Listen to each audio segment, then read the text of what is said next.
Hello बच्चों। Next topic क्या है? Velocity of transverse wave in string. Important है, एग्जाम पॉइंट ऑफ व्यू से बहुत एग्जाम में पूछा जाता है। ठीक है, तो हम इसको करना शुरू करते हैं। तो जो आप लोग एनसीईआरटी में पढ़ना है ना, इसका डेफिनेशन वो सिंपल है, डायमेंशनल एनालिसिस मेथड। वो क्या है कि velocity of wave depends on two things. It depends on tension in the string and its mass per unit length. यहाँ पे टी क्या है? Tension in string. T is tension in string and what is mu? It's a mass per unit length. यही हमको dimensional method से पढ़ना है, dimensional analysis method से डिराइव करना है कि velocity of string wave depends on two things, tension in the string and its mass per unit length. कैसे करते हैं आपको पता होगा। v is proportional to t to the power a and mu to the power b। ऐसे ही करते हैं ना। v का डायमेंशन क्या है? lt minus 1 equal to some proportionality constant. t मतलब टेंशन, टाइम नहीं है। ये t यहाँ क्या है? टेंशन होता है force. mlt minus 2। Mu is mass per length, mass by length, ml minus 1. So we can write lt minus 1 equal to some constant m to the power a plus b, l to the power a minus b, t to the power minus 2। यही ना, m to the power a plus b, l a plus a और यहाँ minus भी है, minus B. T यहाँ से minus 2 है, यहाँ तो कुछ है नहीं। अगर इसको कंपेयर करें डायरेक्ट यहाँ से आ जाएगा। यहाँ पे m क्या है? 0। a plus B is equal to 0। a equal to minus B. और यहाँ से देखो minus 2a equal to minus 1। ठीक है, टी का पावर कंपेयर करें। माइनस ए आपको आता है, क्लास में फर्स्ट में नहीं पढ़ना है।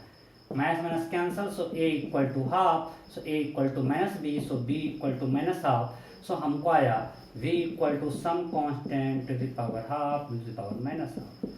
From experiment we got k equal to 1। ये कांस्टेंट कहाँ था? एक्सपेरिमेंट से। v equal to under root T by mu. आपको सिलेबस में जो प्रूफ है ऐसे ही पढ़ना है। v equal to under root T by mu. यहाँ पे t क्या है? Tension in the string and mu is mass per unit length. Velocity of wave is t under root T by mu. Okay, इसको छाप लो पहले, फटाफट फटाफट छापो, फटाफट। ओके, अब मैं इसको मिटा रहा हूँ।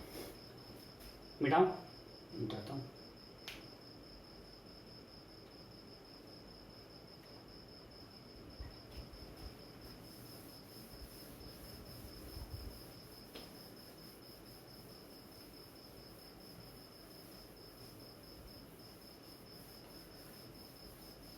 We got v equal to under root T by mu. अब इसको एक दूसरे मेथड से प्रूव करते हैं। मानते हैं हमारे पास एक स्ट्रिंग है, उससे कोई वेव प्रोपगेट कर रहा है। तो किसी मतलब स्ट्रिंग का ये शेप है और इससे वेव इधर जा रहा है। मतलब इससे इस स्ट्रिंग में वेव गया तो अभी स्ट्रिंग का ये शेप है। ठीक है, हम ग्राउंड पे खड़े हैं। तो हम ग्राउंड पे खड़े हैं, हमारे लिए स्ट्रिंग क्या है? रेस्ट में, और वेव हमारे लिए वी से जा रहा है। कोई दिक्कत? ग्राउंड पे खड़े हैं, हमारे लिए अभी स्ट्रिंग रेस्ट में है और वेव वी से जा रहा है। अब हमने एक ऑब्जर्वर ले लिया। ये ऑब्जर्वर इस ट्रॉली पे बैठा, ये ट्रॉली भी वी से जा रहा है। अब बताओ इस ऑब्जर्वर के लिए वेव रेस्ट में या मोशन में? इस ऑब्जर्वर के लिए, इस ऑब्जर्वर के लिए वेव रेस्ट में या मोशन में? रेस्ट में। वेलोसिटी सेम हो गया ना। Velocity of wave with respect to observer क्या हो गया? 0। इसके लिए अभी वेव रेस्ट में है। ठीक है, ओके। और इसके लिए स्ट्रिंग रेस्ट में या मोशन में? मोशन में। ग्राउंड के साथ मतलब स्ट्रिंग रेस्ट में था, ये इधर जा रहा है, अरे सिंपल ट्रेन इधर जा रहा है तो पेड़ है वो जाता हुआ दिखता है। अगर स्ट्रिंग रेस्ट में था तो इसके लिए for observer velocity of string will be like this, मतलब उसके लिए ये स्ट्रिंग इधर जाता हुआ दिखेगा v से फॉर ऑब्जर्वर। इस ऑब्जर्वर के लिए फॉर ऑब्जर्वर ओ, इस ऑब्जर्वर के लिए ये स्ट्रिंग इधर जाता हुआ दिखेगा। हम स्ट्रिंग के सारे टुकड़ा को काट लेते हैं, बिल्कुल छोटा सा टुकड़ा को, आपको दिख रहा है बड़ा, हमने बिल्कुल छोटा टुकड़ा लिया और उसको हम यहाँ मैग्नीफाई किए छोटे टुकड़ा को। इस टुकड़े को हमने यहाँ पे जूम किया है, छोटे टुकड़ा को, छोटे टुकड़ा का हमने जूम कर लिया। अब ये टुकड़ा मान लीजिए सेंटर पे, इसको सर्कुलर मान सकते हैं, छोटे सेक्शन को हम सर्कुलर मान सकते हैं ना, बहुत छोटा है इसको हम सर्कुलर मान सकते हैं, बहुत छोटा सा है, ठीक है। रियल में सर्कुलर नहीं था बट स्मॉल सेक्शन को हम सर्कुलर मान सकते हैं और मानते हैं सेंटर पे बना रहा है एंगल 2 थीटा या थीटा। अब अगर टेंशन यहाँ पे T है, यहाँ T है, स्ट्रिंग में टेंशन T है, तो हमने यहाँ ले लिया T और यहाँ ले लिया T, ये हम ऐसा सर्कुलर में कर चुके हैं। और ये पूरा टुकड़ा आपको हम दिखा रहे हैं बड़ा, बट रियल में पूरा टुकड़ा जा रहा था V से, ये जा रहा था V से। सो अगर इसका वेलोसिटी V है, यहां पे अगर देखोगे it requires centripetal force, right. तो यहां पे कौन देगा, सब में कुछ याद है, कराए हुए हैं, ये थीटा, ये थीटा बाई 2, थीटा बाई 2, तो बोलते थे कि आएगा, बार बार आएगा। सो ये थीटा बाई 2, तो ये भी थीटा बाई 2, ये 90 माइनस थीटा बाई 2, ये थीटा बाई 2। सो इधर हो जाएगा t cos थीटा बाई 2 और इधर हो गया t cos theta by 2, same thing repeat होगा। नीचे क्या हो जाएगा, ये 90 माइनस थीटा बाई 2 है, t साइन, बोलना मत क्या कर रहा है, जिसको दिक्कत है सब लोगों ने पूरा एक्सप्लेन किए हुए हैं, t साइन थीटा बाई 2। मैं फिर से बता रहा हूँ, देख हमने एक तो b का t बाई न्यू ड्राइव कर लिया, उससे ही आपका काम चल जाएगा। Now we are going for, अच्छा इम्प्रूव पूछने वाला है नहीं, अनदर मेथड, और फील देता है मेथड। इसमें हमने क्या किया, हमने एक स्ट्रिंग लिया, ये स्ट्रिंग अभी मानते हैं ग्राउंड के स्पार्क में रेस्ट में था, और उसमें एक वेव जा रहा है v से, due to wave this is shape of string.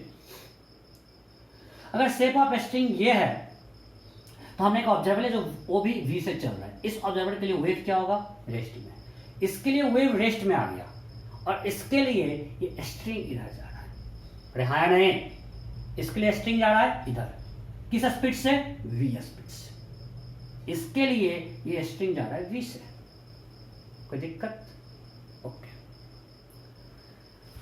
सो इसके लिए स्ट्रिंग जा रहा है v से, तो मतलब अब हम इसको मैग्नीफाई किए, स्ट्रिंग का ये पार्टिकल v से इधर जा रहा है, इसको एक सर्कल मान सकते हैं, फॉर स्मॉल सेक्शन को हम सर्कुलर टाइप मान सकते हैं। तो इसका सेंटर पे एंगल थीटा है, तो थीटा बाई 2, थीटा बाई 2, अगर ये टेंशन T था तो हमने थीटा बाई 2, तो ये भी थीटा बाई 2, तो ये 90 थीटा बाई 2, ये थीटा बाई 2, तो हो गया T cos थीटा बाई 2, ये हो गया T sin theta by 2। Similarly cos theta by 2 cancel, net क्या है 2T sin थीटा बाई 2। अब अगर ये स्ट्रिंग v से चल रहा है, it requires centripetal force, so centripetal force कौन दे रहा है, ये नेट फोर्स क्या आ गया 2T sin theta by 2, this provides centripetal force that is mv square by r। तो इसका स्मॉल सेक्शन का मास, उसका वेलोसिटी बाय रेडियस। अब इसका मास क्या होगा, इसका मास होगा dm equal to mass per unit length into length, और इसका लेंथ क्या होगा r थीटा। अरे हाँ या नहीं, अगर इसका रेडियस r है तो ये r का लेंथ क्या होगा, r इंटू थीटा। सो रिपीट हो रहा है, सब समय कराया हुआ है, मैं बार बार बोल रहा हूं, 2T sin theta by 2 equal to mu into r into theta into v square by r, r cancel. Now हमको पता है हमने एक स्मॉल सेक्शन लिया, for small section theta will be small, अगर ये लेंथ बहुत छोटा है थीटा क्या होगा small, so for small theta, for small theta sin theta by 2 is nearly equal to theta by 2, so 2T into theta by 2 that is equal to mu into theta into v square। तो theta got cancel, 2 got cancel, T equal to mu into V square, so V is equal to under root T by mu. Same thing आया। तो इसको छापो, फिर मुझे कुछ पूछना है, इसको पहले छापो।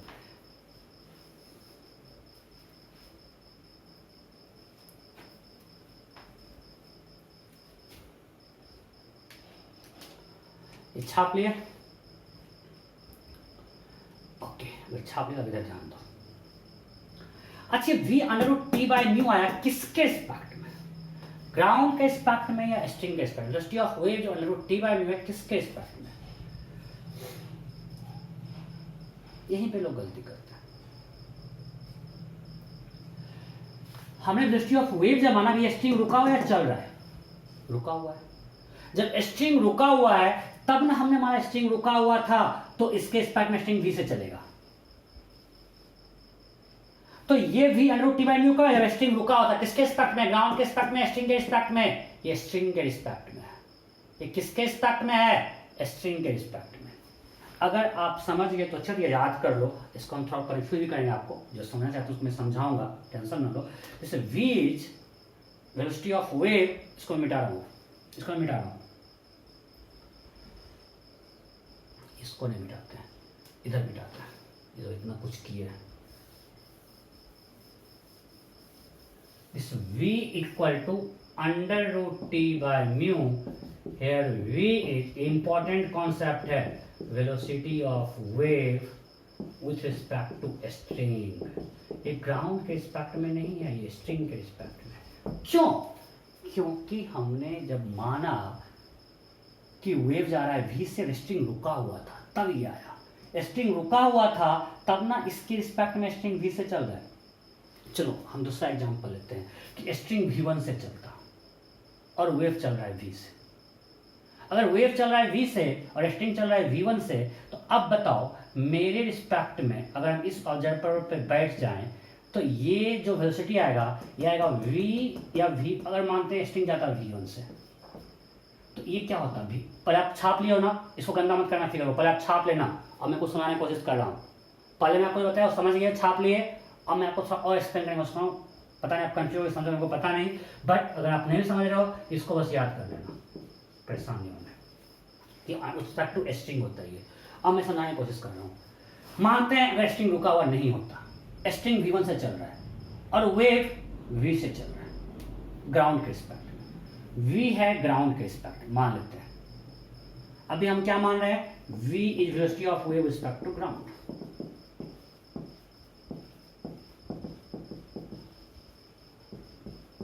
And v1 is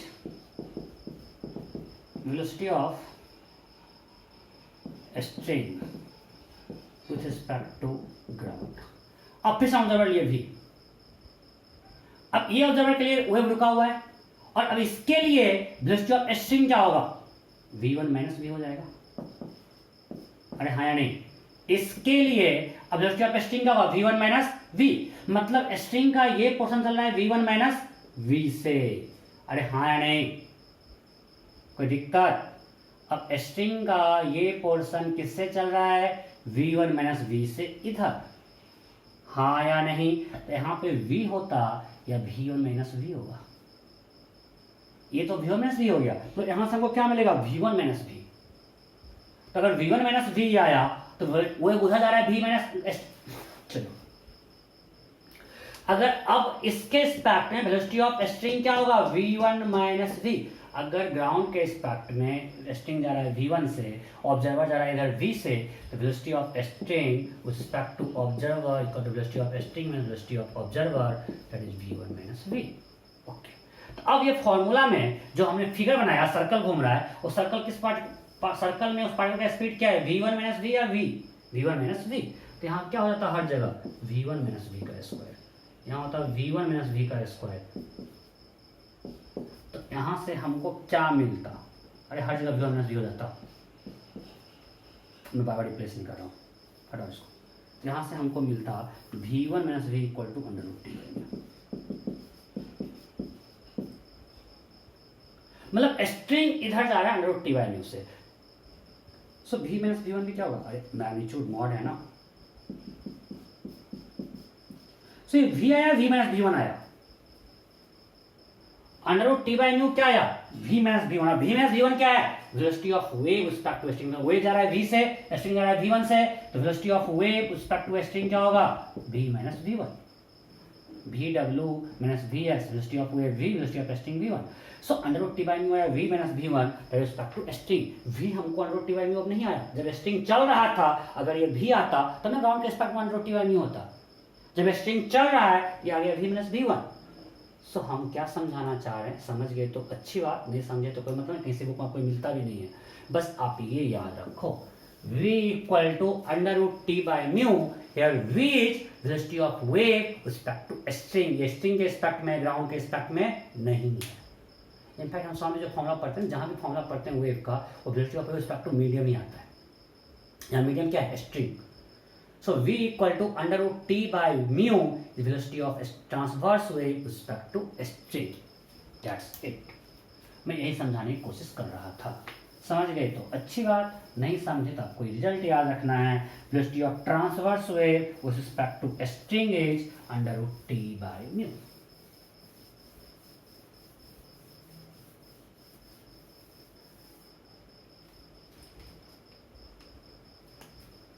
So v is under root t by mu.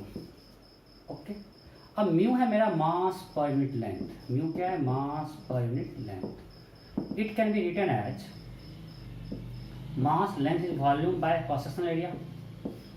S क्या है, क्रॉस सेक्शनल एरिया। अरे स्ट्रिंग है, इसका लेंथ एल है, क्रॉस सेक्शनल एरिया एस है, तो एस होगा पाई आर स्क्वायर, तो वॉल्यूम क्या होगा, pi are square L, that is S into L. So L equal to V by S.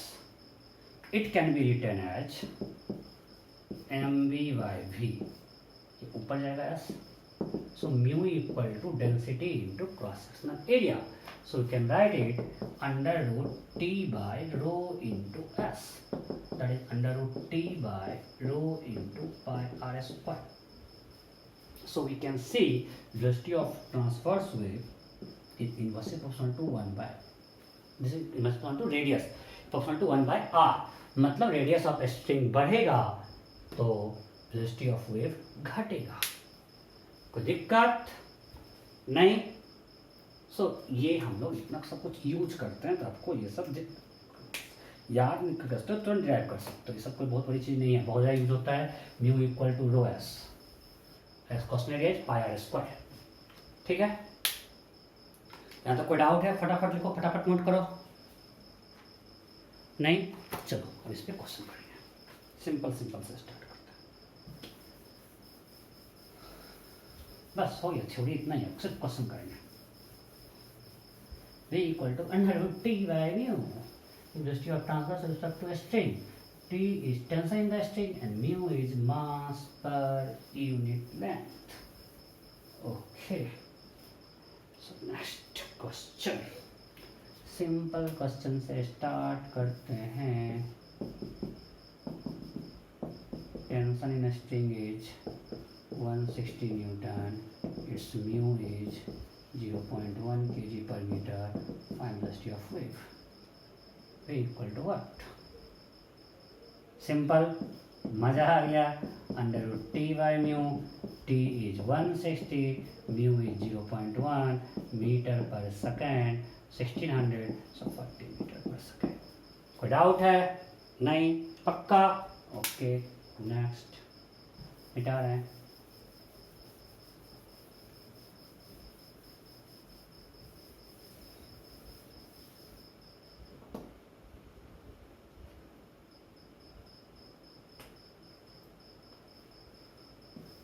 Simple simple simple.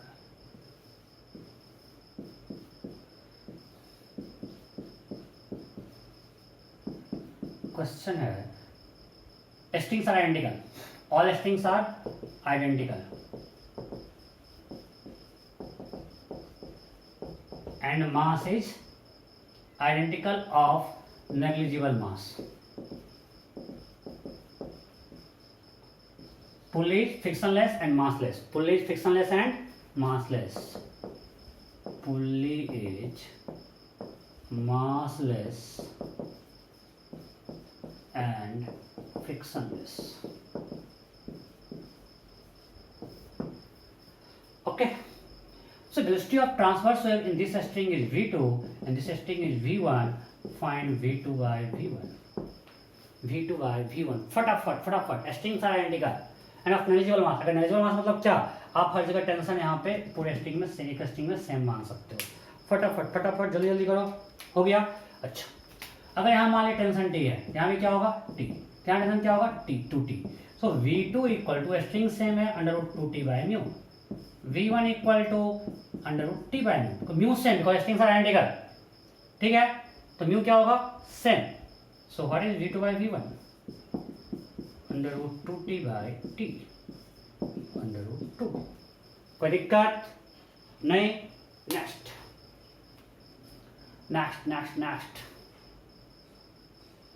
इसी क्वेश्चन में if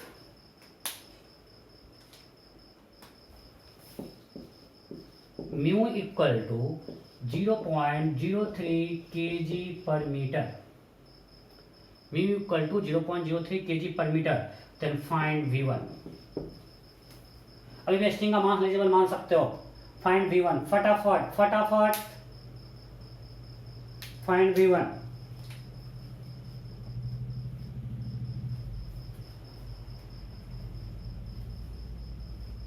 हो गया.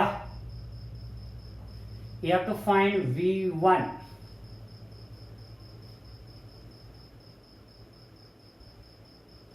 इसमें इतना क्या टाइम लगना है यार. टेंशन आप लोग 60-40 ले लिए. गधे हो क्या? इसमें टेंशन 60 है क्या? ये रुका या सिस्टम क्या? पर टी निकालना पड़ेगा ना. पूरा एनएलएम पड़ गया. टी निकालने में दिक्कत है. ये जा रहा है नीचे, ये जा रहा है ऊपर. अब ये करना पड़ेगा. 60 minus T equal to 6a, T minus 40 equal to 4a, add किए 20 equal to 10a, a equal to 2 put कर दिए तो t इक्वल टू 48 न्यूटन आएगा. और आप लोग 60-40 ले रहे हो. यहाँ सिस्टम स्टेबल, सिस्टम के इक्विलिब्रियम में है क्या? ये जगह नीचे, ये जगह ऊपर, तो t कितना होगा 48. अब v1 यहाँ पे टेंशन, यहाँ पे उतर लेते 96, यहाँ देंगे 48. So what is v1? Under root 48 by 0.03 metre पर second, under root 48 into 100 by 3 metre पर सेकेंड. इट्स अ 40 मीटर पर सेकेंड. कोई डाउट नहीं. नेक्स्ट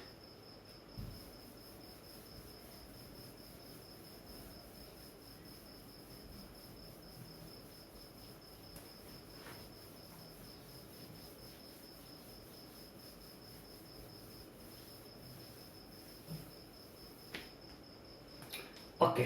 नेक्स्ट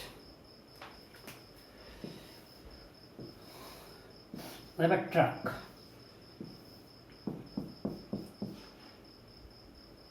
इस ट्रक में एक स्ट्रिंग बांधा हुआ है. ठीक है. Truck is moving with 36 km/h. Tension in the string is 160 newton. Length of string is 10 meter. Its mu is 0.1 kg per meter. और यहाँ पे हमने एक पल्स जनरेट कर दिया, डिस्टर्बेंस जनरेट किया. Then question is find time taken by pulse to go from A to B. Question clear है? There are moving truck which is moving with 36 km/h back to ground. A string is tightened inside the truck. Tension testing is 160 Newton. Its mass content is 0.1 kg per meter. If a disturbance is created at point A, a transverse wave is created at point A, then find time taken by wave to go to point B. AB is equal to 10 meter. फटाफट.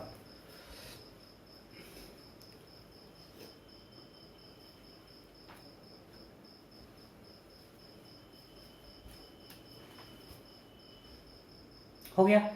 अच्छा, भी निकला √t by mu. √t by mu.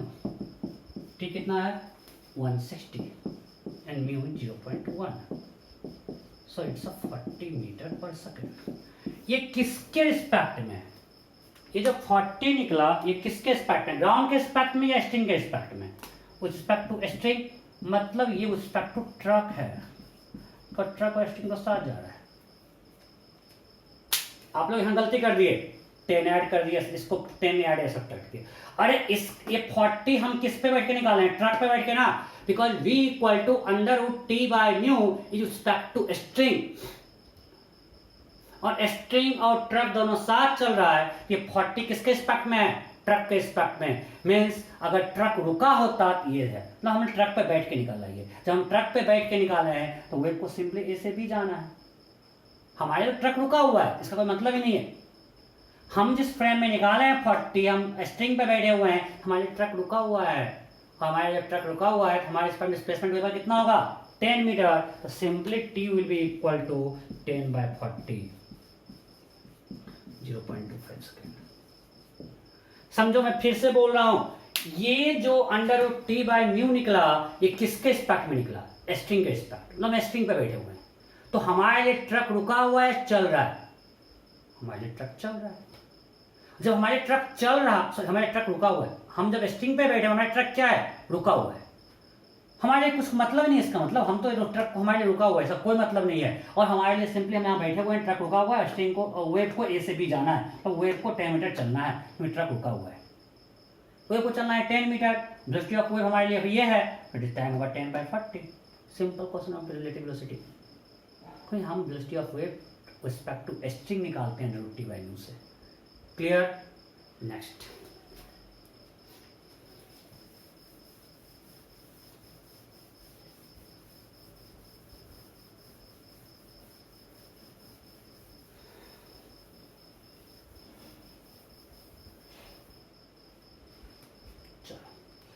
Simple.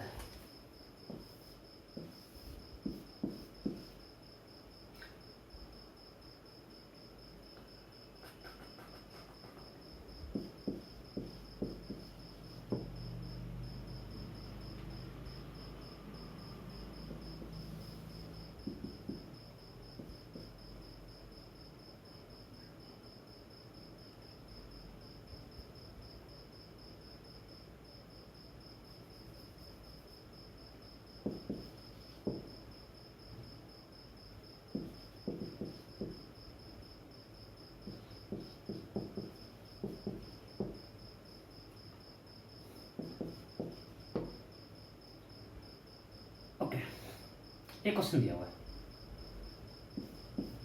यहाँ 16 KG hang कर दिया, string का mu है 0.001 KG पर मीटर, टोटल लेंथ है 10 मीटर। वेव को यहाँ से आने में कितना टाइम लगेगा? अगर हमने एक पल्स जनरेट किया ए पे, find time taken by pulse to go from point A to point B. Question clear है? We have uniform string having length 10 metre and mass per length 0.0001 kg per meter.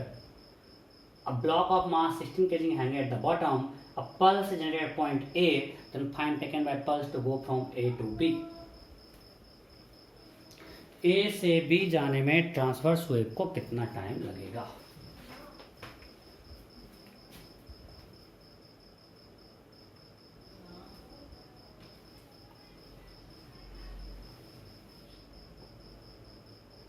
हो गया क्या? Simple.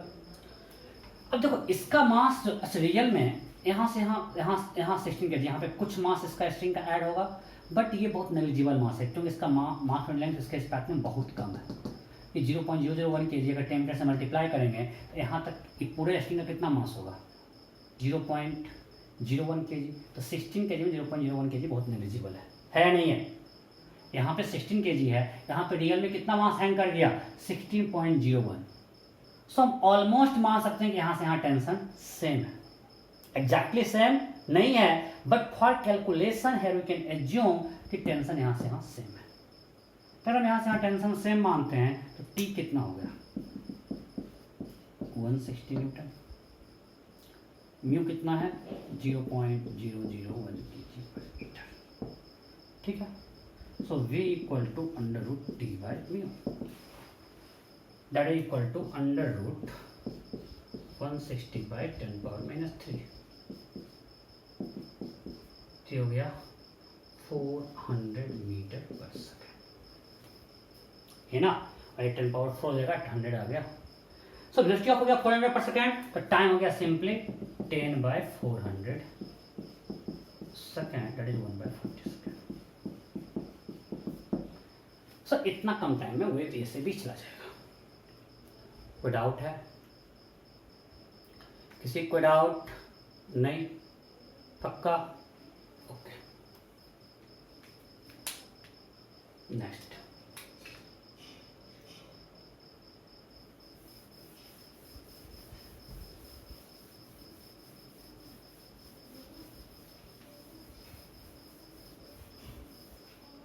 अब हमने simply एक string को ऐसे hang कर दिया, ऐसे एक स्ट्रिंग को हमने हैंग कर दिया, ठीक है। यूनिफॉर्म स्ट्रिंग है, ये स्ट्रिंग क्या है? यूनिफॉर्म। इसको हमने ऐसे एक स्ट्रिंग से हैंग कर दिया। अब बताओ कि हर पॉइंट पे टेंशन सेम या अलग अलग? बोलो। मान लीजिए पॉइंट P है, ये कुछ पॉइंट Q है यहाँ से X साइड पे, ये पॉइंट कुछ R है, length of string is L। अब tension eight point P Q R same या अलग अलग? अलग अलग। यहाँ पे नीचे कोई मास है क्या? नहीं, तो यहाँ T क्या होगा? 0। आपको मैंने करवा चुके हैं ये। नीचे जब कोई मास नहीं है तो यहाँ टेंशन 0 है। अब यहाँ पे अगर इसका मास पर यूनिट लेंथ म्यू है, mu is mass per unit length, सो यहाँ पे कितना मास हो गया? Mu into x. So tension eight point P is 0, tension eight point Q is mu x 0, because यहाँ कितना मास हैंग कर रहा है नीचे? Mu x. अगर हम यहाँ से x हाइट पे जाएंगे या y, अगर आपको x में कंसिडर, अगर y पे जाएंगे तो यहाँ पे कितना होगा मास? Mu into Y. तो दिक्कत, अरे यार नीचे वाला मास ही खिंचता है, सब में कराया हुआ है, इसका मास कितना होगा? मास पर लेंथ इंटू लेंथ। मास पर लेंथ क्या है? म्यू, और लेंथ क्या है? वाई। यहाँ कितना मास हैंग कर रहा है? Mu into y. इसके कारण टेंशन क्या होगा? Mu into y into g. Tension at R क्या होगा? पूरा एल लेंथ हैंग कर रहा है, so mu L g. Tension at R is mu into L into g. कोई समस्या? मैं फिर से बोल रहा हूँ, we have uniform string length L है and mu is mass per length। तो इस यहाँ P से नीचे कोई मास नहीं है, यहाँ टेंशन क्या होगा? 0। Q पे कितना मास है? इतना, mu into y, so mu into y into g. अगर हम R पे जाएं तो लेंथ क्या है? L, तो यहाँ कितना मास हैंग कर रहा है? म्यू इंटू L, टेंशन क्या होगा? Mu into L into g. Clear? कोई डाउट है? So tension at P Q R, तो टेंशन अब यूनिफॉर्म नहीं है। अब बताओ, as we go up tension increases और डिक्रीजेज? सिंपली जैसे जैसे y बढ़ेगा, मास बढ़ेगा, टेंशन बढ़ेगा। So as we go up tension increases. जब टेंशन इंक्रीज कर रहा है मतलब वेलोसिटी इंक्रीज करेगा, because v equal to √T/μ। Uniform string है तो हर जगह म्यू सेम है। यूनिफॉर्म स्ट्रिंग में हर जगह म्यू सेम है, ऊपर जाने से टेंशन बढ़ रहा है, मतलब वेलोसिटी ऑफ वेव बढ़ेगा, सो v बढ़ेगा। कोई दिक्कत? अगर हम किसी वेव को यहाँ जनरेट किया, उसका फ्रीक्वेंसी सोर्स प्रॉपर्टी होती है, तो अगर v equal to F lambda है, फ्रीक्वेंसी कांस्टेंट रहा तो v बढ़ेगा, तो लैम्डा भी बढ़ेगा ऊपर जाने पे। हाँ या नहीं? अगर हमने कांस्टेंट फ्रीक्वेंसी सोर्स, एक फ्रीक्वेंसी से यहाँ पे वेव जनरेट किया, कुछ फ्रीक्वेंसी है, तो हमको पता है v इक्वल टू क्या होता है? F lambda. अगर एफ कांस्टेंट है, प्रॉपर्टी ऑफ सोर्स, तो v बढ़ेगा तो लैम्डा बढ़ेगा। कोई दिक्कत? तो सेम स्ट्रिंग में ऊपर जाने से टेंशन बढ़ रहा है, तो कोई ऐसा velocity of property of medium he change कर गया, उसका टेंशन अलग अलग हो गया। सो जैसे जैसे ऊपर जा रहे हैं टेंशन बढ़ रहा है, so velocity of transverse wave बढ़ रहा है। कोई दिक्कत? सो v बढ़ेगा, v equal to F lambda, lambda भी बढ़ेगा। ओके, अब v बढ़ेगा, कितना बढ़ेगा वो हमको देखना है, या इसको वेव को यहाँ से आने में कितना टाइम लगेगा वो भी निकालना है। तो सिंपल करते हैं, वेलोसिटी कांस्टेंट है क्या? नहीं, हम किसी पॉइंट y पे, हर पॉइंट अलग अलग है, हम देखते हैं इस dy को जाने में कितना टाइम लगेगा। ध्यान दो क्या है v है under root T by mu, so under root T is mu Y g by mu, mu mu cancel, so v is under root g by Y, so v क्या है dy by D T, that is under root g Y. हमको t निकालना है, इसको इधर ले आते हैं, तो dy by root g y is equal to d t. ना at t equal to 0 y 0 है, हमको टाइम पे निकालना है l जाने में, ये ना। इसको इंटीग्रेट करेंगे, 1 बाई रूट जी तो कांस्टेंट है, ये y पावर माइनस हाफ है, इसका इंटीग्रेशन क्या होगा 2 रूट y, कितना आपको आता है minus half plus 1 minus half plus 1 करेंगे जाएगा 2 root y 0 to l that is t। अब ये क्या हो गया 2 रूट y का लिमिट यहाँ l, अरे सिंपल इंटीग्रेशन है कर लेना, तो टाइम क्या है 2 root l by g, time क्या है 2 रूट l बाई जी।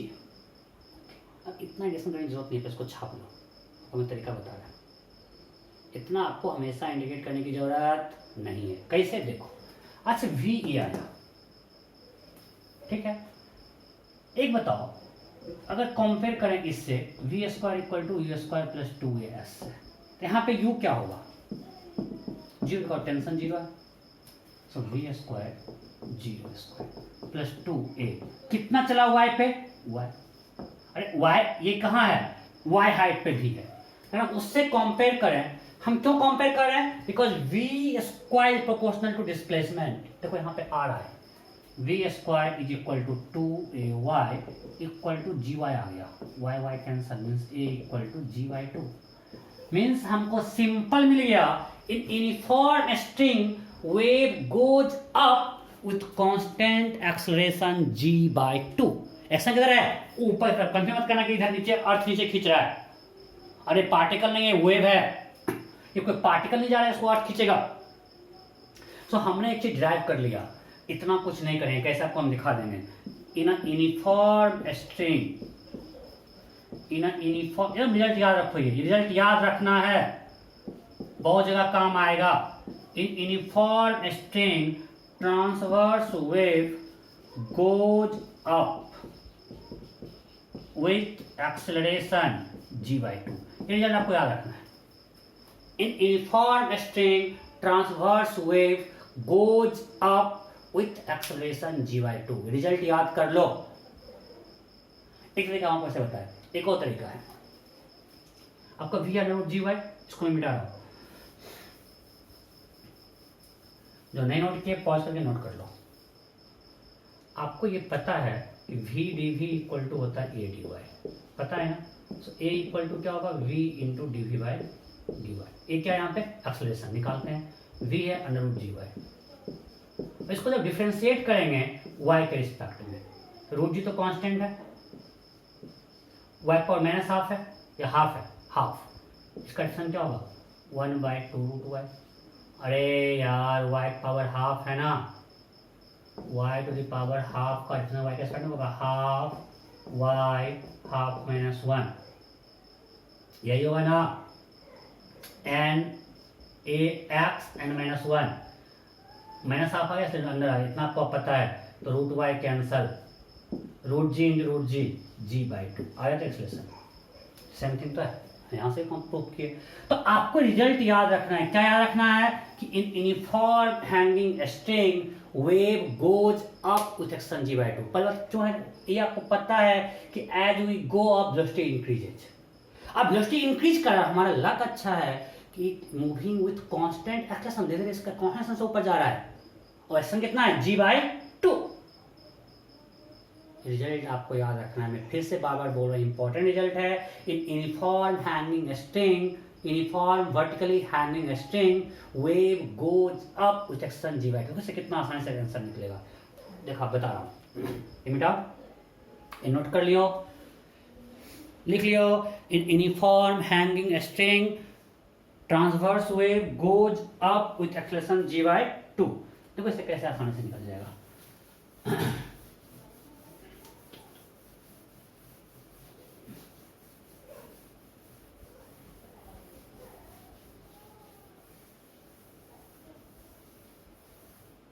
देख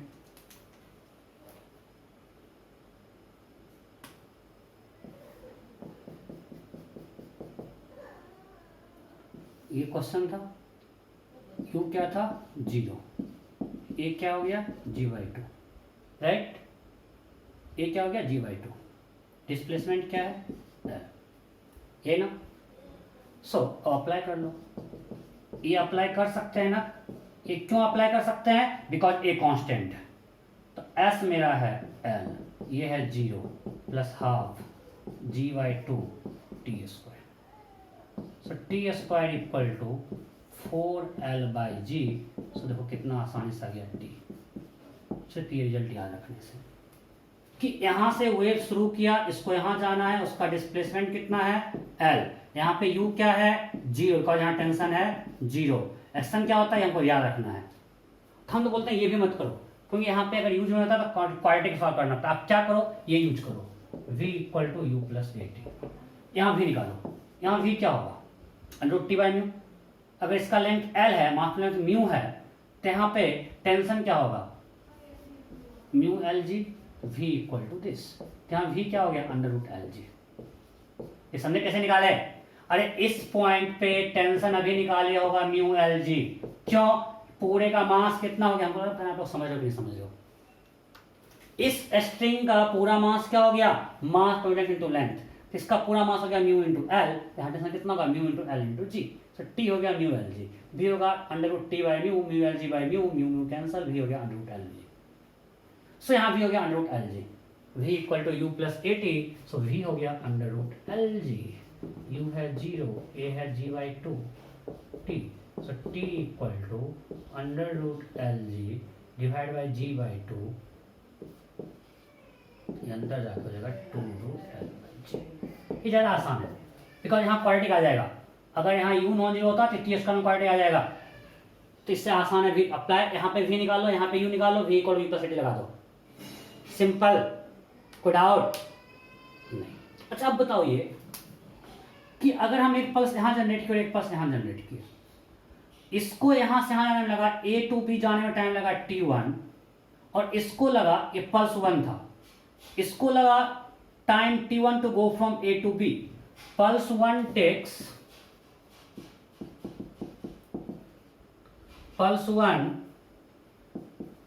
takes time t1 to go from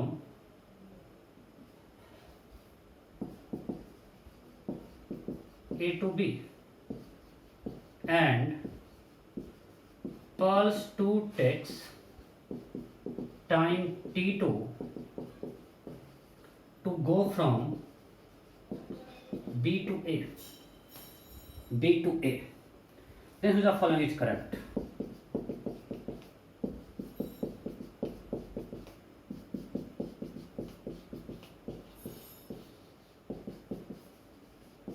D can't compare. Question clear? We have uniform vertically hanging string. Pulse 1 was generated at the bottom of the string at point A, and pulse 2 is generated at top of the string at point B. If pulse 1 takes time t1 to go from A to B, pulse B takes time t2 to go from B to A, then the following is correct. कौन correct है?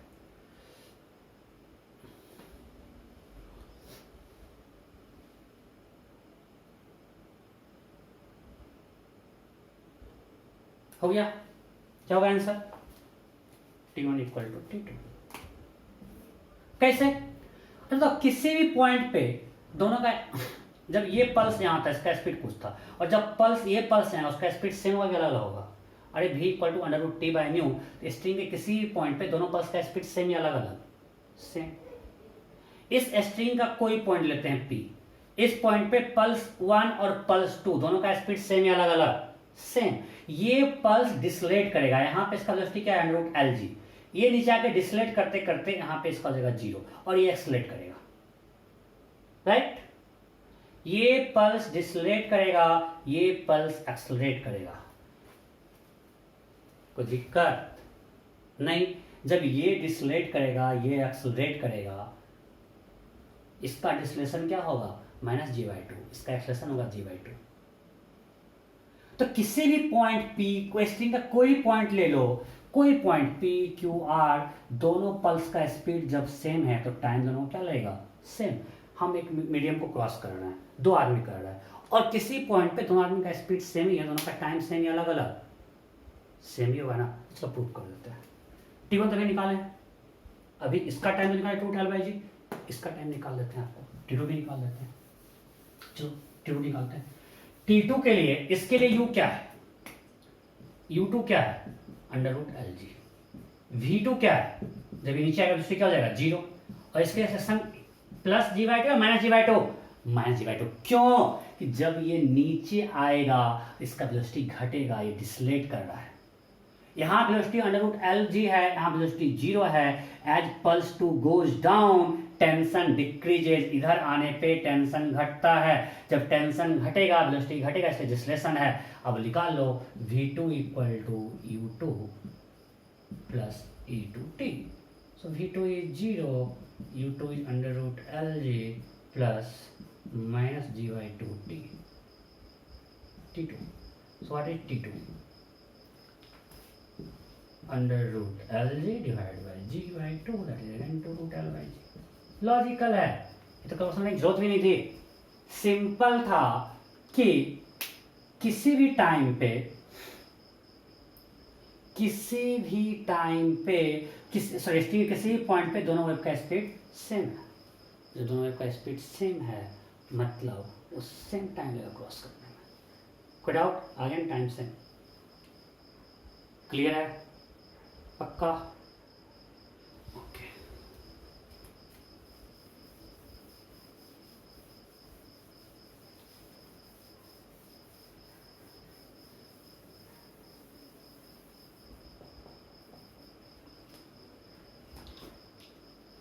अच्छा, ये निकाल सकते हैं कि दोनों को कब मिलेगा, ये दोनों कब मिलेगा। हमने साइमल्टेनियसली यहाँ पल्स जनरेट किया, जनरेट किया। Find time after which both pulse one in two meets. हमने साइमल्टेनियसली ए और बी पे पल्स जनरेट किया, find time after which both pulse A and B meet. ये आपका होमवर्क है, करके हमको भेजना है। कितने टाइम बाद दोनों मिलेगा। हमने यहाँ पे एक पल्स जनरेट किया, यहाँ पे जनरेट किया simultaneously, pulse A and pulses at A and B have been generated। मतलब हमने पल्स 1 और 2 को साथ में जनरेट किया। After how much time and when they will meet. ये आपका होमवर्क है, सिंपल रिलेटिव क्वेश्चन है, वो कर लेना है, करके भेजना है कि दोनों पल्स कब और कहाँ मिलेंगे। Okay, next question.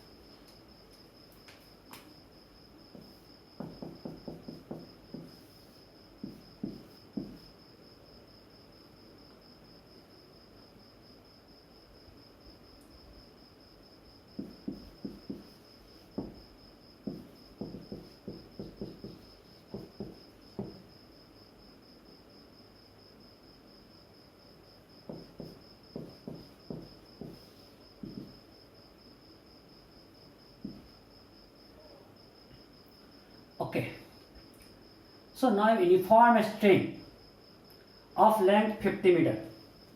We have uniform string of length 50 meter. 4 kg mass is hanging at the bottom. Mass per length of string is 0.1 kg per meter. A pulse is generated at point A. Then find time taken by pulse to go to point B. अगर हमने point A पे एक wave generate किया, transverse wave, उसको B पर जाने में कितना टाइम लगेगा। We have uniform string of length 50 metre, mass per length 0.1 kg per meter, a mass of 4 kg block is hanging at the bottom. If a pulse is generated at the bottom of the string, then find time taken by pulse to go to the point B. इस pulse को ए से B जाने में कितना time लगेगा। हो गया? गलती कर दिया कुछ लोग क्या कर दिया, यहाँ टी कितना होगा 40, टी कर दिया 40, म्यू है 0.1, तो v इक्वल टू कर दिए under root T by mu और 20 मीटर पर सेकेंड। ये सही है गलत? गलत, क्योंकि अब हम इसके कंपैरिजन में स्ट्रिंग का मास, आपको डाटा देखना पड़ेगा। यहाँ पे स्ट्रिंग का टोटल मास कितना हो गया? मास ऑफ स्ट्रिंग हो गया 50 इंटू 0.1 kg, 5 kg, इससे ज़्यादा आ गया इसको। अब स्ट्रिंग का मास हम नेग्लेक्ट नहीं कर सकते हैं, हम हर जगह टेंशन सेम नहीं ले सकते हैं, हर जगह टी बढ़ रहा है। यहाँ पे टी कितना होगा? यहाँ पे पूरा हो गया 5 kg प्लस 4 kg 9 kg, तो यहाँ टी हो गया 90 न्यूटन और यहाँ टी हो गया 40 न्यूटन। सो टी बहुत ज़्यादा बढ़ गया, से डबल से ज़्यादा हो गया। सो अब हम लोग velocity of wave from A to B constant नहीं मान सकते। तो क्या करें? अभी आपको तरीका बताएं। यूनिफॉर्म स्ट्रिंग है, ओके, यहाँ पे पल्स जनरेट किया, यू क्या होगा? यू होगा यहाँ पे टेंशन 40 है, 0.1 तो 20 मीटर पर सेकेंड। वी क्या होगा? यहाँ टेंशन कितना है? 90, म्यू 0.1 30 मीटर पर second. What is acceleration? g/2 5 metre पर second square. Now apply v equal to u plus 80. So 30 equal to 20 plus 5t. So t equal to 2 seconds. That is the right answer. समझे नहीं? सो आपको data देख के, ऐसा question है, data देख के देखना है कि हमको ऐसा पूछा हुआ, जेईई में पूछा हुआ है 2000 आई थिंक 17 में पूछा है। आपको देखना है कि हमको वेलोसिटी ऑफ वेव कांस्टेंट मानना है कि नहीं, टेंशन हर जगह सेम मानना है कि नहीं मानना, डाटा पे डिपेंड करता है। अगर mass of string mass of block के कंपेरेबल है, मतलब टेंशन हर जगह सेम नहीं मान सकते हैं, टेंशन वैरी करेगा मतलब हर जगह वेलोसिटी ऑफ वेव अलग अलग होगा। और हमारे पास अच्छा रिजल्ट है, इन uniform string wave goes up with acceleration g/2। g/2 कर दिया 5 मीटर पर सेकेंड स्क्वायर। ये 4 kg था, टेंशन 40, यहाँ 5, ये 4 और ये पूरा 5 9 kg, टेंशन हो गया 90, तो यहाँ भी निकल गया √90/0.30 मीटर पर सेकेंड और ये हो गया 20 मीटर पर second. v equal to u plus 80 कर दिया, हो गया। कोई दिक्कत नहीं? Okay, next next next next.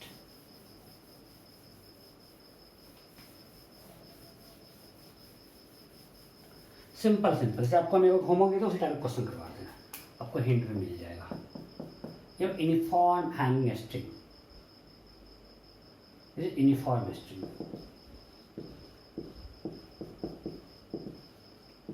Now a pulse is generated at point A, इसका लेंथ L है, length of string is L। A pulse is generated at point A and ball is dropped, ball is dropped at point B simultaneously. A pulse is generated at point A and a ball is dropped at point B simultaneously. Then find time and place where they meet. Find time after which they meet and point where they meet. Question clear है? We have uniform vertically hanging string. Bottommost point is A, topmost point is B. A ball is dropped from point B and a pulse is generated at point A simultaneously. Then find time after which they meet. Find time after which they meet.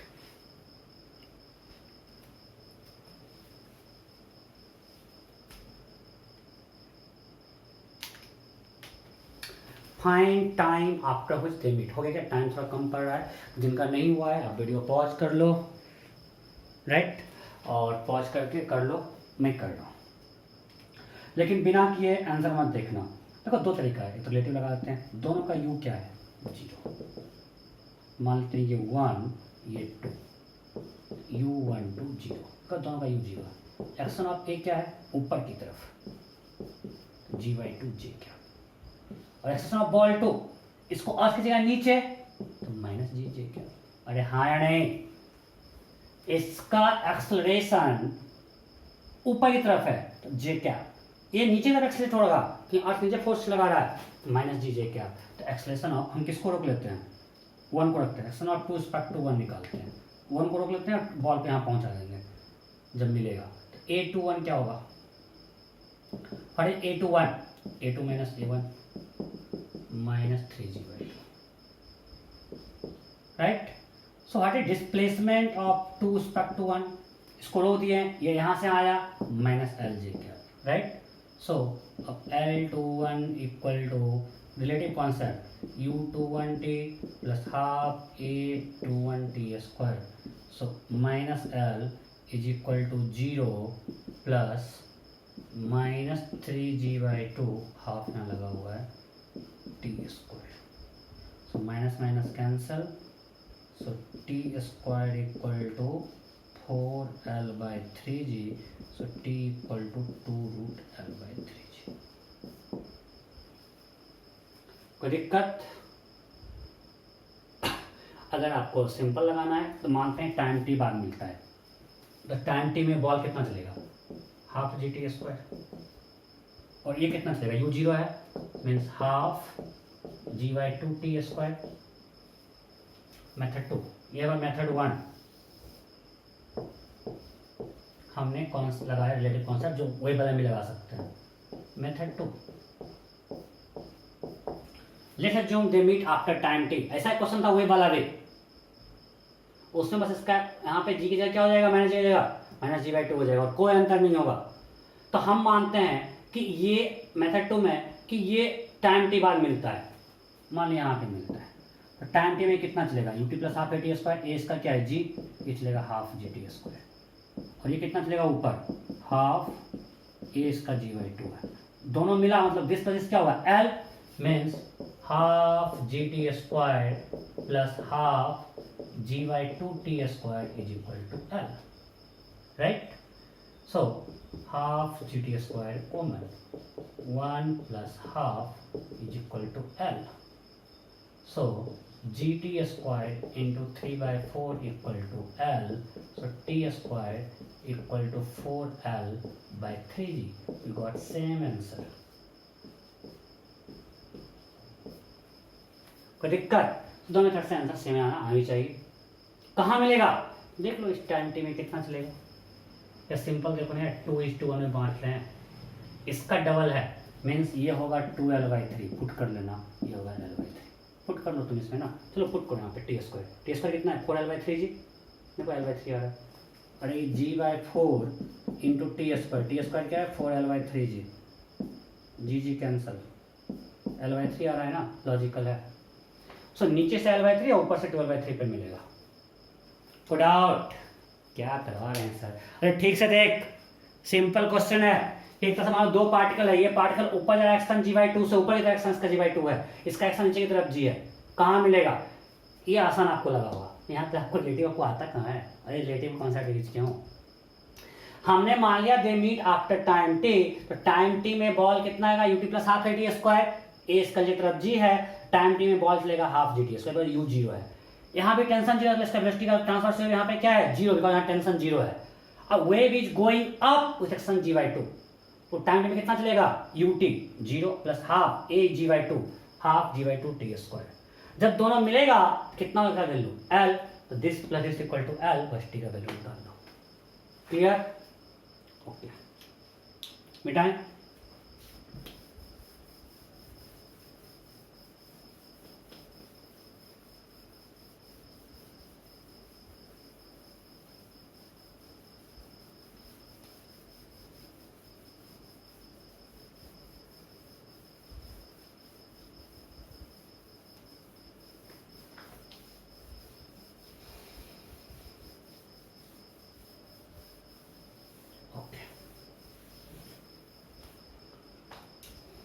यहाँ तो कोई दिक्कत है नहीं, बहुत सा question क्या आपको सीट में बहुत सारा मिलेगा, होमवर्क देंगे, चलो थोड़ा दूसरे टाइप में जाता है।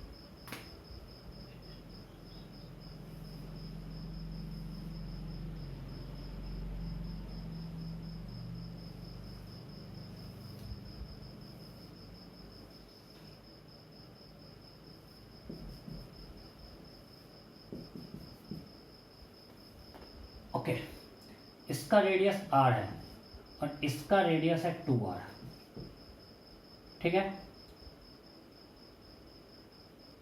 रेडियस है r एंड 2r, ओके, और इसका डेंसिटी है रो, इसका डेंसिटी है 2 रो, ये है मीडियम 1, ये है medium 2। Find ratio of velocity of transverse wave. दो स्ट्रिंग है, radius r and 2r, density भी rho and 2 rho. You have to find v1 by v2. v1 is velocity of transverse wave in string 1 and v2 is velocity of transverse wave in string 2. Find v1 by v2. Find v1 by v2. v1 velocity of transverse wave in string 1, v2 velocity of transverse wave in string 2. Okay, दोनों में tension same या अलग अलग? Same. अरे जब ऐसे लगा हुआ है इस पॉइंट पे देखो, अगर इस पॉइंट इक्विलिब्रियम देखेंगे, अगर दोनों तरफ टेंशन सेम हुआ तभी उसका नेट फोर्स जीरो होगा। रुका हुआ है ना, नेट फोर्स जीरो होगा ना, तो दोनों पूरे स्ट्रिंग में टेंशन सेम है। So v1 equal to under root T by rho, ऐसे यहाँ अप्लाई करते हैं, rho into pi are square. v2 equal to under root T 2 rho into pi 2r का square, that is under root T by 4 into 2 8 rho pi are square, right. So v1 by v2, ये ऊपर चला जाएगा, तो क्या होगा under root 8, T cancel 2। कोई दिक्कत? किसी को कोई डाउट है क्या? नहीं? Okay, next.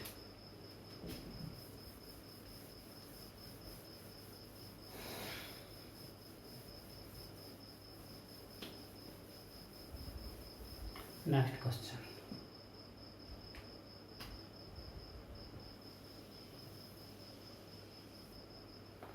We have circular ring made of uniform string. Circular ring. We have circular ring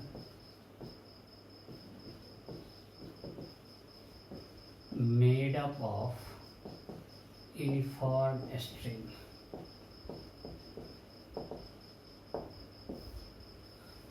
We have circular ring made up of uniform string. We have circular ring made up of uniform string.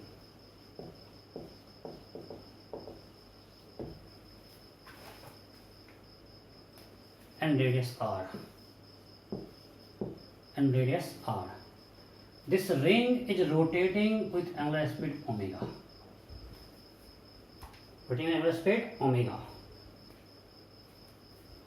And pulse was created in this direction. हमने एक transverse wave को create कर दिया और एक observer यहाँ ground पे खड़ा है। ग्राउंड पे एक ऑब्जर्वर खड़ा है, ठीक है। Then question is find velocity of this wave with respect to observer. Question clear है? We have a circular ring made up of uniform string and this ring is rotating with angular speed omega. Radius of ring is r. A transverse wave is created in this string in this direction. Then find velocity of this transverse wave. Find velocity of this transverse wave with respect to observer standing on the ground. ठीक है, ये आपका homework रहा। मेरा power cut गया। सो ये question आपका homework रहा। जो लोग किए हैं उनको, जो लोग पूरा वीडियो देखेंगे उनको इसका आंसर कमेंट करना है। अगर आपने आंसर कमेंट किया मतलब आपने वीडियो देखा। अगर आप सॉल्व नहीं कर पा रहे हो तो आप सिंपली लिखना नो, नहीं कुडंट सॉल्व लिखना, आप लिखना डन। जो लोग से सॉल्व होगा वो लिखोगे अपना आंसर, जो लोग नहीं सॉल्व कर पाए वो लिखोगे डन। जो कमेंट किया मतलब वही वीडियो देखा है, ठीक है। Okay, bye bye, good night, power cut.